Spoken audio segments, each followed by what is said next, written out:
Hey guys, आप सभी को सोमा कमल का झारखंडी जोहार। मैं आप सभी का बहुत बहुत स्वागत करती हूँ मेरे इस चैनल में। तो आज है मार्च की 8 तारीख, यानी कि अंतर्राष्ट्रीय महिला दिवस। मैं खुद भी एक महिला हूँ और मुझे भी पसंद है महिला दिवस मनाना। लेकिन अभी हाल फिलहाल में हमारे देश में एक घटना घटित हुई जिसमें कि एक महिला ने अपना वीडियो डाला और उसे डालने के बाद उसने सुसाइड कर लिया। तो ये जो वीडियो था ये बेसिकली था कि दहेज से परेशान होकर उसने आत्महत्या कर ली। और वो एक 2021 की महिला थी जो पढ़ी लिखी थी, शिक्षित थी, एक अच्छे फैमिली बैकग्राउंड से थी, क्योंकि उसकी जो लेटर उसने लिखा वो इंग्लिश भाषा में था। तो उससे पता चलता है कि वो एक मजबूत बैकग्राउंड की महिला थी। लेकिन एक महिला का इतना कमज़ोर हो जाना कि वो इस हद तक पहुंच जाए, सुसाइड को अपने जीवन का रास्ता बना ले, वैसे देश में रहते हुए महिला दिवस मनाना, इसका कोई मतलब नहीं रह जाता। हम सभी को लगता है कि आज मेल और फीमेल, शहरी और ग्रामीण सब जगह पे समान व्यवहार है, लिंग भेदभाव नहीं है, लड़के लड़कियों में कोई अंतर नहीं है, सबको समान अधिकार दिया गया है, चाहे वो राजनीतिक हो, चाहे सामाजिक हो, चाहे आर्थिक हो या किसी भी स्तर का हो। लेकिन जब इस तरह की घटनाएं अचानक से निकल कर सामने आती हैं तो एहसास हो जाता है कि नहीं, आज भी हम उसी दकियान उसी देश में रह रहे हैं जहाँ पे आज भी औरत को बहुत ही ओछे और तुच्छ दर्जे का समझा जाता है। आयशा की घटना जो है वो एक आयशा नहीं है, वो प्रतिनिधित्व कर रही है हमारे देश में रहने वाली हर तीसरे चौथे घर में जो औरत है उसका। क्योंकि दहेज जो है वो हमारे समाज में इतने अंदर तक घुसा हुआ है, इतने अंदर तक घुसा हुआ है कि चाह कर भी आप और हम उसे ख़त्म नहीं कर पा रहे हैं। तो इसकी शुरुआत जो है वो आप या हम कर सकते हैं कि हमें दहेज प्रथा को ख़त्म करना है। और अगर कहीं पर भी दहेज को लेकर कोई शुरुआत हो रही है तो वहाँ पे ना शामिल हो। हम अपने आप में बना ले कि इस तरह की किसी बैठक में भी हम पार्टिसिपेट नहीं करें। जब अचानक से मेरे सामने आयशा का वीडियो आया तो मुझे लगा कि ये भी कुछ खुद को वायरल करने का कोई स्टंट होगा, कुछ इस तरह का होगा। लेकिन मतलब पूरा वीडियो नहीं देख पाई और मैंने नीचे जाके कमेंट्स पढ़ा जिसमें था कि वो सुसाइड कर ली और उसने क्या कहते हैं रिकॉर्डिंग करने के बाद इसे अपनी फैमिली के पास इस वीडियो को भेज दिया ताकि उसके हस्बैंड आरिफ को सज़ा मिल सके। तो और उसने जो प्यारे प्यारे शब्द यूज़ किए थे अपने हस्बैंड के लिए, उसने बताया कि कैसे उसे जब वो प्रेग्नेंट थी तब उसे खाना नहीं दिया गया, एक कमरे में बंद करके रखा गया सिर्फ चंद पैसों के खातिर। और आज पूरे देश में देख रही हूँ कि सब तरह हैप्पी वुमेंस डे, महिला सशक्तिकरण की बातें हो रही हैं और कुछ चैलेंज दिए गए हैं 2021 में महिलाओं को। अजीब लगता है जब मैं सुनती हूँ कि दहेज की वजह से किसी पति ने पत्नी को मार दिया या ससुराल वालों ने बहू को जला दिया, या पढ़ा नहीं रहे माँ बाप कि बेटी को दहेज भी देंगे और बेटी को पढ़ाएंगे भी नहीं। मतलब औरत देखा जाए तो कहीं पर भी उसका अपना घर नहीं है, चाहे वो अपने मम्मी पापा के पास रहे या फिर अपने ससुराल जाए। तो मतलब इतनी औरत कमज़ोर क्यों है? औरत को इतना कमज़ोर बनाया किसने है? आपने या हमने या इस समाज ने? नहीं, औरत को कमज़ोर खुद औरत ही बना रही है। क्योंकि औरत समझे आयशा को क्या ज़रूरत थी सुसाइड करने की? उसकी स्माइल बता रही है कि वो एक बहुत मजबूत औरत थी, लेकिन किसी ने उसको अंदर से इतना तोड़ दिया, इतना मतलब तंग आ गई वो कि उसने सोचा कि अब इसका एक ही उपाय है कि मैं सुसाइड कर लूँ, मैं नहीं रहूँगी, सारा झंझट ख़त्म, मैं ख़त्म, सब कुछ हो जाएगा। लेकिन आप और हम समझ सकते हैं कि ये बहुत बुरी घटना है और देश में दोबारा घटित ना हो। आयशा एक औरत थी जो निकलकर सामने आई क्योंकि उसने सोशल मीडिया का यूज़ किया था इस चीज़ को सामने लाने के लिए।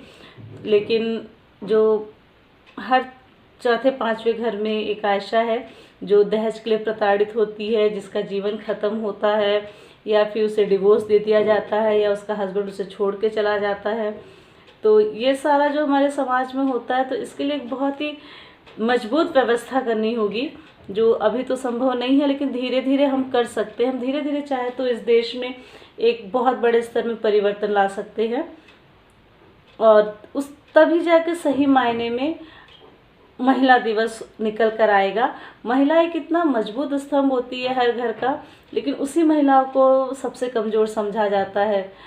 तो समझ में नहीं आ रहा कि मैं क्या बोलूं, लेकिन आयशा का फेस मुझे बार बार दिखता है, और जब भी मैं किसी नकाब में लेडी को देखती हूँ, उसके साथ में छोटा बच्चा है, तो मुझे लगता है कहीं इसके साथ भी तो सेम चीज़ नहीं हो रही है, ऐसा लगता है मुझे।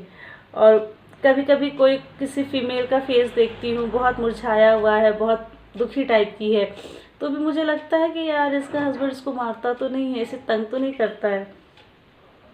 आर्थिक रूप से कहना, आप कमा नहीं सकते हैं, आप बीवी को कहते हैं कि अपने मायके से पैसा लेकर आओ ताकि मैं गाड़ी खरीद लूँ, अपने मायके से पैसा लेकर आओ ताकि मैं बिज़नेस कर लूँ। अरे उसके पास इतना पैसा होता तो खुद ही नहीं बिज़नेस कर लेती, तुम्हारे पास क्यों आती। आयशा का सुसाइड करना एक तरह से प्रतिनिधित्व करा है हमारे उस भारतीय समाज का, जो अभी तक दकियानुसी बातों में जकड़ा हुआ है, और जिसमें दहेज सबसे प्रमुख चीज़ है कि अगर आप बेटी की शादी करते हैं तो दुनिया भर का दहेज दीजिए। पहला तो यह है कि हमारे वहाँ पे होता है कि हम उपहार स्वरूप दे रहे हैं। आज वो उपहार स्वरूप उपहार ना हो के दिखावा स्वरूप हो गया है। लड़के के घर में मैंने देखा है कि 2 कमरे का घर है, रखने की जगह नहीं है, लेकिन उसे पूरा सामान चाहिए। उसे टीवी, फ्रिज, कूलर, अलमारी, वॉशिंग मशीन, बेड, ये वो फलना ढमका सब कुछ चाहिए। इवन उसके पास गाड़ी में पेट्रोल डलवाने का पैसा नहीं है, लेकिन उसे गाड़ी ससुराल से चाहिए। मतलब जैसे लगता है कि वहाँ पे लड़की के घर में कुछ बट रहा है, और जो जो मतलब दिमाग में मेरे आ रहा है मैं सब डिमांड कर दूँ, मुझे सब मिल जाएगा। और बड़ा अफसोस होता है कि जब लड़की के पेरेंट्स इसे पूरा करने के लिए अपना घर ज़मीन सब बेच देते बेटी की विदा करने के लिए। तो मुझे लगता है कि विदा करने से ज़्यादा बेटी को पैरों में खड़ा करे, ताकि वो अपने लाइफ के डिसीजन अपने आप ले पाए, अपने आप को मजबूत कर सके, और उसके साथ अगर कहीं गलत हो रहा है तो उसे ये फील हो कि हाँ ये मेरे साथ गलत हो रहा है, ये मानवीय रूप से मेरे साथ सही नहीं है, और मुझे स्टैंड लेना है। ना कि वो ये सोचे कि अरे ये मेरा पति है, ये मेरी सास है, ये मेरी ससुराल है, अगर मेरे साथ जो भी हो रहा है तो मुझे झेलना है क्योंकि यही मेरी किस्मत में है। तो नहीं, हम अंतर्राष्ट्रीय महिला दिवस भारत में तो बिल्कुल नहीं मना सकते इस स्तर में। देखती हूँ कभी कभी कि लोग बहुत गर्व के साथ बोलते हैं कि अरे मेरे पापा ने मुझे इंजीनियर खरीद के दिया 20 लाख रुपए में, मेरा जो डॉक्टर दामाद है उसको मैंने 25 लाख दिया, नहीं तो फलना जगह तय हो रहा था, फिर वहाँ से हमने यहाँ कर लिया, फिर हमने ऐसा ऐसा किया। यार क्या बात कर रहे हो आप लोग 21वीं सदी में रह के दहेज के दम पे डॉक्टर और इंजीनियर को अपने घर लेकर आ रहे हो। आप अपनी बेटी को बना दो ना इस काबिल। अगर वो डॉक्टर इंजीनियर की क्या गारंटी है कि आपकी बेटी को खुश रखेगा? गारंटी तो इस बात की कोई नहीं है, लेकिन फिर भी हम उसी चीज़ के पीछे भाग रहे हैं, एकदम पागलों की तरह भाग रहे हैं हम। और आज के ज़माने में हर पेरेंट्स को ये बात अपनी बच्चियों को ज़रूर कहनी चाहिए कि अगर तुम शादी होकर जा रही हो और वहाँ पे तुम्हारे साथ कुछ गलत होता है तो प्लीज़ हमसे शेयर करो। क्योंकि मोस्टली लड़कियाँ क्या सोचती हैं कि अरे यार मेरी विदाई हो गई, और अभी अगर हम अपने पेरेंट्स को बताएंगे कि यहाँ पे मेरे साथ ये चीज़ें हो रही हैं, ऐसी हो रही हैं, वैसी हो रही हैं, तो मेरे पेरेंट्स परेशान हो जाएंगे। इस वजह से वो सहती रहती हैं। और पेरेंट्स को भी चाहिए कि अगर शादी के बाद लड़के की डिमांड ज़रूरत से ज़्यादा बढ़ती जा रही है, क्योंकि शादी में तो जो डिमांड थी वो आपने पूरी की, लेकिन अगर धीरे धीरे बढ़ रही है और तब भी आप उसको कंप्लीट करने में लगे हुए हो, तो कहीं ना कहीं आप एक क्राइम को बढ़ावा दे रहे हो। देखिए, आप कभी ये मत सोचिए कि किसी वैवाहिक संबंध के जुड़ने या टूटने पे लोग क्या कहेंगे। आप ये सोचिए कि मेरी बेटी कैसी है और मेरी बेटी किस हालत में है, क्या वो वहाँ सुखी है। अगर आपको लग रहा है कि नहीं है तो फिर आप ज़रूर कदम उठाएं। क्योंकि मैंने देखा है कि जब शादी होती है तो ये कहा जाता है कि हर तरह से निभाना, हर चीज़ तुम्हें झेलनी है। तुम्हारा हस्बैंड है, अगर कभी गलती से हाथ उठा दिया तो क्या हुआ, कुछ कह दिया तो क्या हुआ। अरे नहीं, ऐसा नहीं है। वो लड़की है, वो इंसान है, वो कोई जानवर नहीं है। आजकल तो लोग वैसे भी जानवर को भी नहीं कहते कि मारो, तो फिर लड़कियों को क्यों इस तरह से किया जाता है। और जब लड़कियों को किसी भी घर में मारपीट होती है, किसी बहू के साथ, किसी भाभी के साथ, तो उस घर में रहने वाली जो एक लड़की होती है, एक औरत होती है, वो भी उस चीज़ को सपोर्ट कर देती है।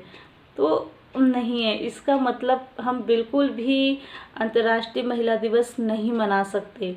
हमारे भारत में महिलाएं देवियों की तरह पूजी जाती हैं, किसी भी धर्म में हो, कहीं पर भी हो, गांव में हो, शहर में हो।